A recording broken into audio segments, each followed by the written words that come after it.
Hey guys, I wanted to make another video of something that I had done a couple of weeks, maybe even a couple of months ago, and other people had said they really enjoyed it. As I've talked about before in a couple of other videos, I am a smartphone technician. I'm also a computer technician, but I had done a video about changing out a proximity sensor on an iPhone 5C, and a couple of people did catch me. They said they could obviously tell that I did not actually switch out the proximity sensor, and you're right. I had practiced that video the night before, and I had just wanted to kind of go through the steps that I was going to go through on camera, and I already changed out the proximity sensor. It did need to be repositioned because the little peak hole didn't line up, so I did actually address an issue, but for those of you that did notice, it was the original proximity sensor. Good on you. So here I have an iPhone 6, and you can see it is definitely pretty banged up there. The LCD is damaged, there's no touch, so your digitizer is damaged, and it originally had a white home button. It actually had a whole white screen. The previous owner of the phone had it replaced elsewhere, but they did not have white in stock. So you can do this, it's just a cosmetic change. But I'm switching it out so that they can start over again with it.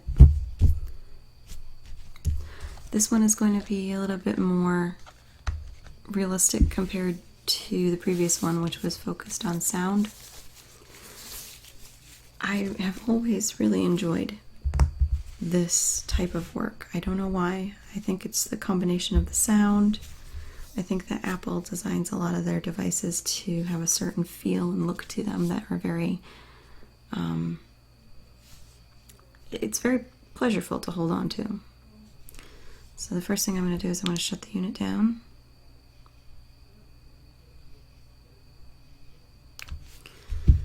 And I'm going to put my gloves on.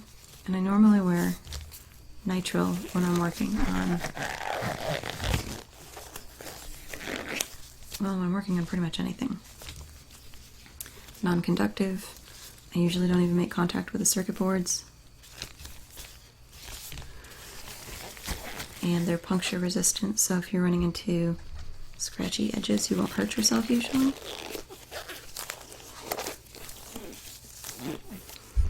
A couple of people had made the point in my last video that I was not wearing an anti-static strap.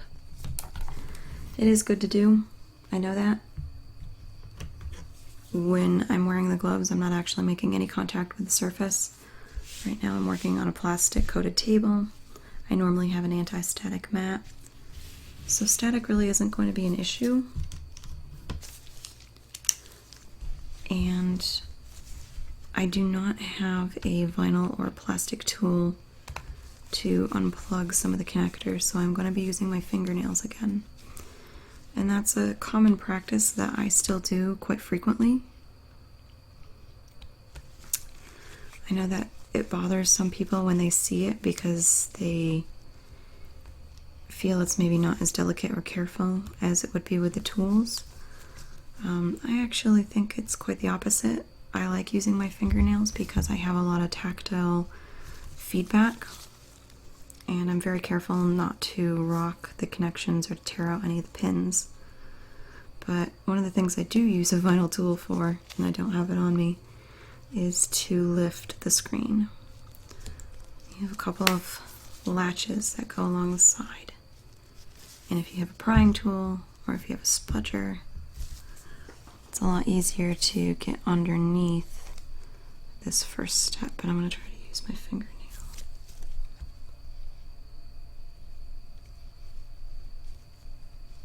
It's hard to do with the gloves on.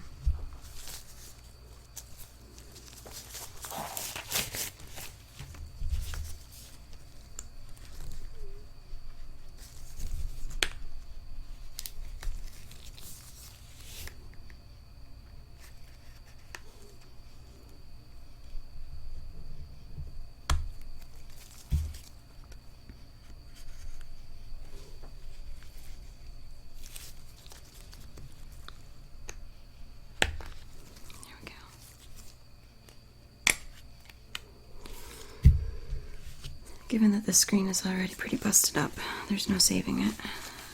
I'm not really that concerned with causing damage. But normally I would use a spudger or an iSesamo tool to do that, like if you're changing out the battery or home button and you can't damage the screen. There. Get in your fingers. Okay. Switching out my head to a Phillips. The first thing that I always like doing is removing the battery connector.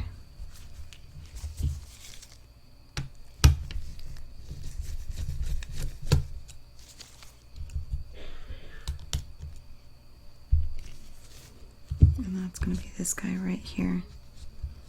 And with a tool, you usually kind of go up from the side and you unplug it. I like doing it with my fingernail just because I can feel exactly where I am.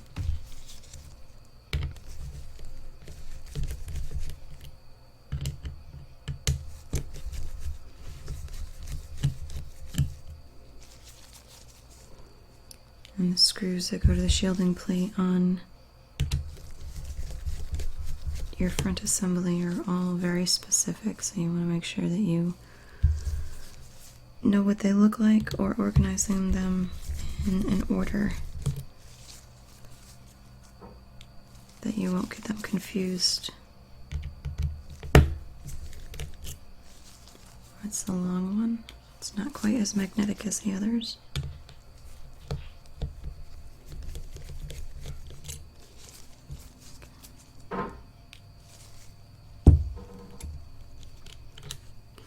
There's your shielding plate.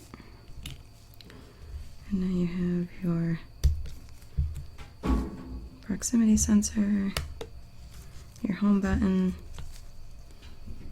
your LCD, and your digitizer.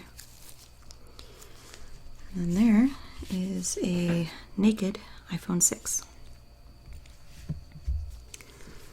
With any screen replacement, you're going to want to transfer, well, most screen replacements don't come with your camera assemblies and proximity sensors, so we're going to replace those or transfer them over.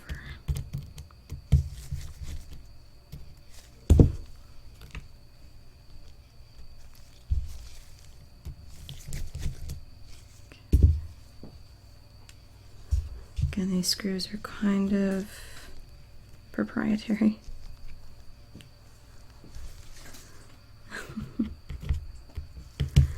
I'm doing this in my bedroom right now because I didn't want to stay too long at work.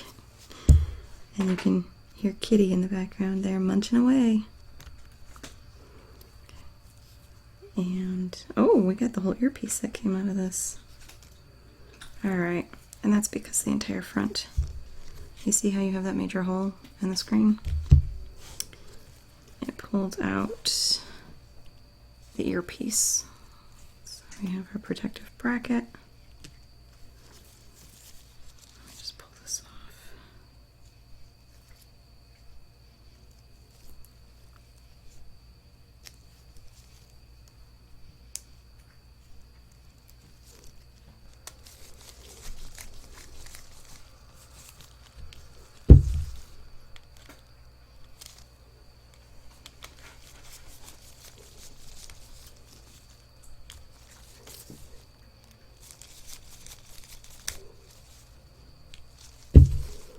We're going to transfer the shielding plate.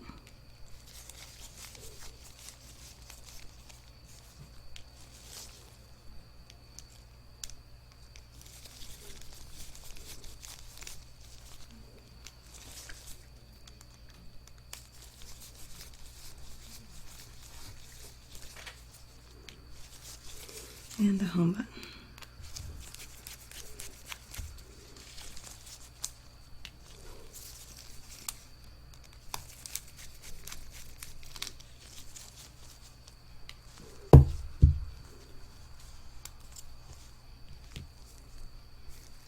Your home button also has a little tiny connector right there that pops out.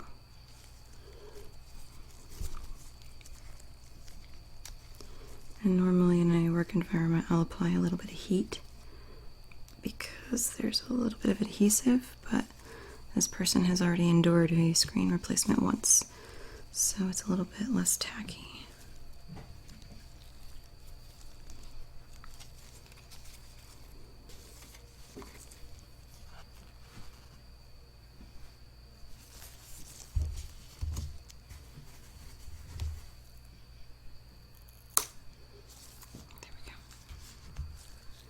You do gotta be careful on that, otherwise if you rip the cable, that's a big no-no.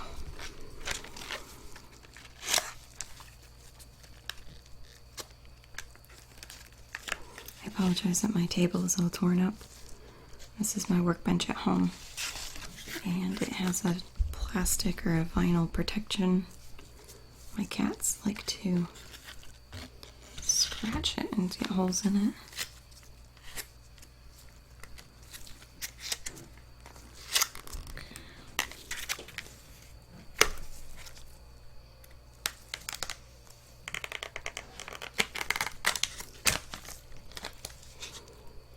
And I do see that this has the earpiece on it, so I have to remove that.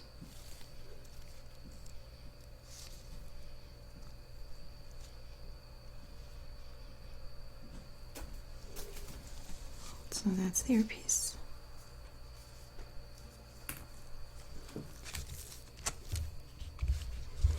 Here is the beautiful new assembly.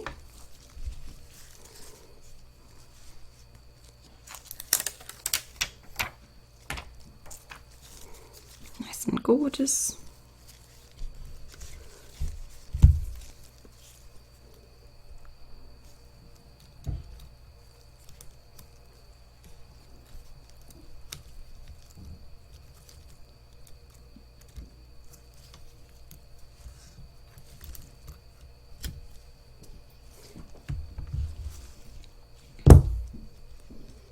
Gonna set that down.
Once the home button is seated, just to make sure that everything has a nice tactile feel, I like to just flip it over and make sure that the button clicks.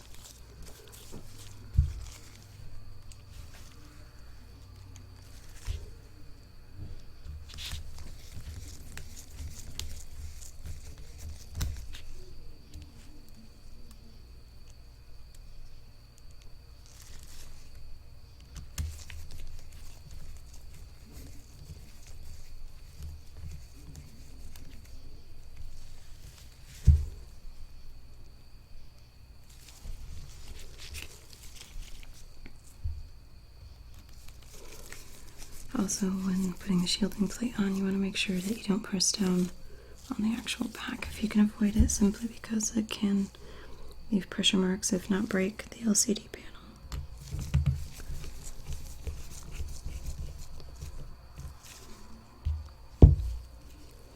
And now trying to place the proximity sensor in the earpiece back in the original positions. We're going to bend these cables forward.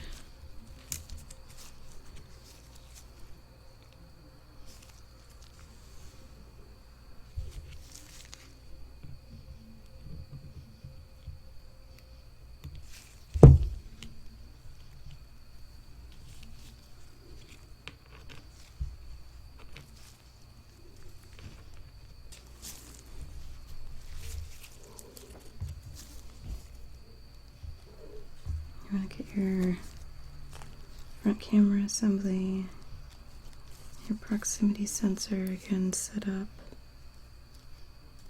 and they don't include the bracket.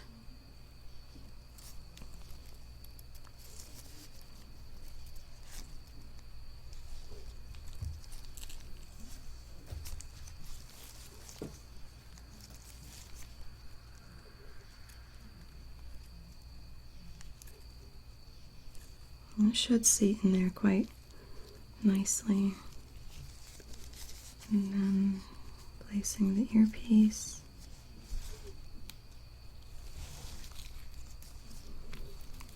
And then the camera sits in its little enclosure. Oh, this is so very small and delicate.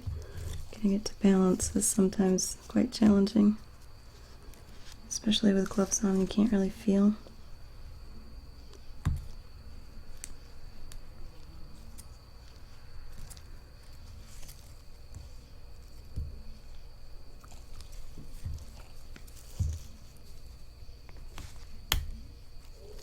Okay.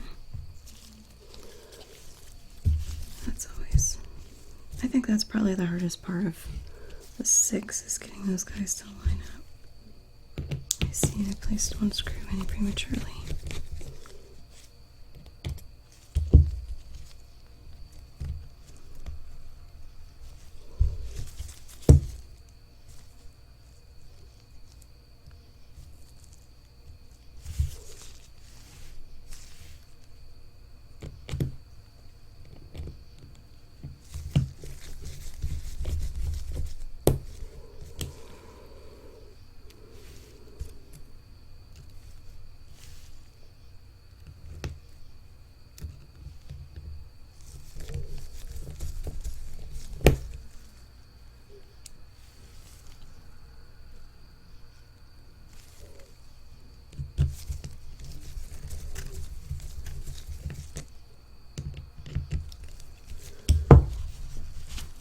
Double check.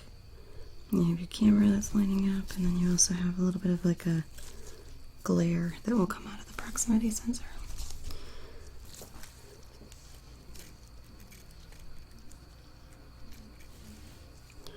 Now we plug her back in.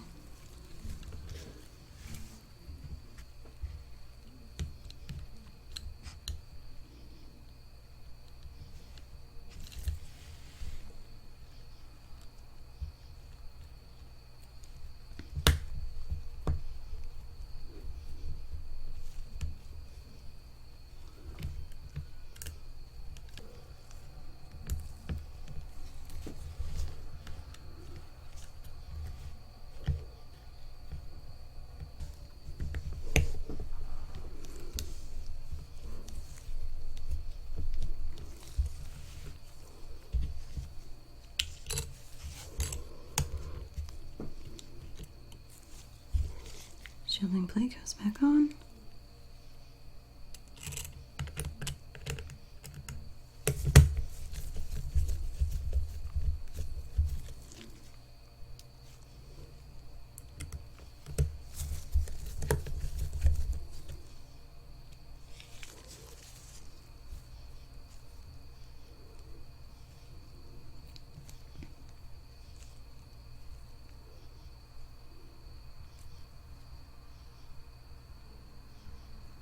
See if you can get these itty bitty screws to sit on your screwdriver.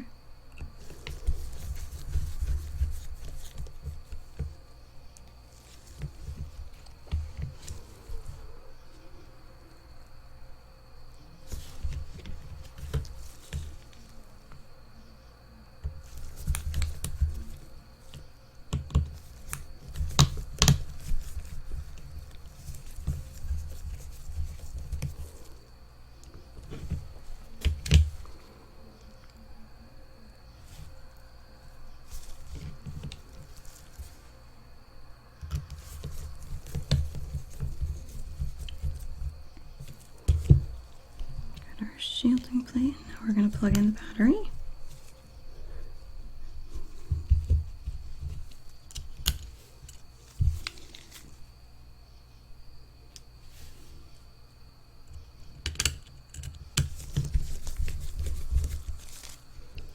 shielding plate for the battery, and then the last internal screw. Alright, now if everything went well, we should have an image here. Yay! So now I'm going to seat this in here. It kind of clicks in into the top here. Dented corners. This one does have a dented corner. Always makes that a little bit interesting. Doesn't always go down. Hola. Looks much better though.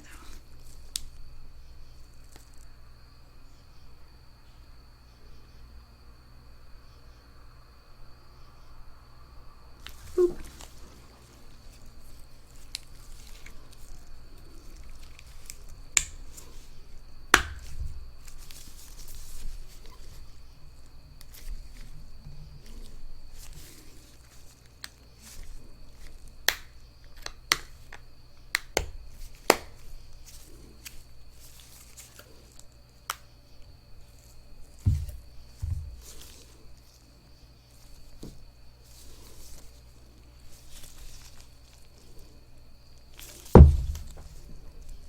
And this is always one of the tricky bits.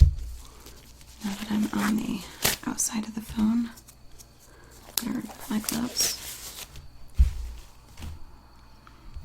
But a lot of the times if the case is bent, if your frame has any dents in the corners, it won't sit in.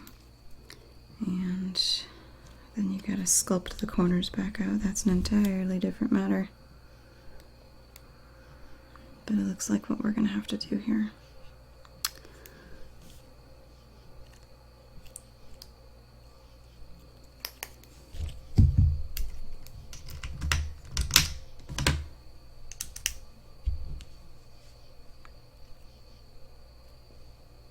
Let's see if we can at least close it.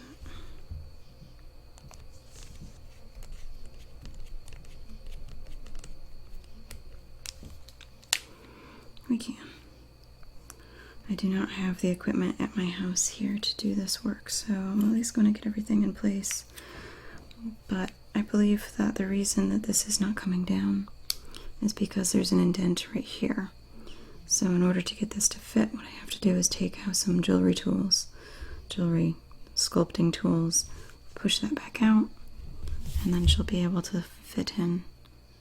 But for all intents and purposes, this is usually what a screen replacement on an iPhone 6 will entail.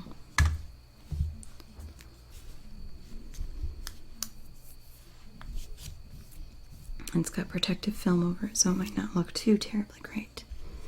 But that's the 6. Ready for a new owner.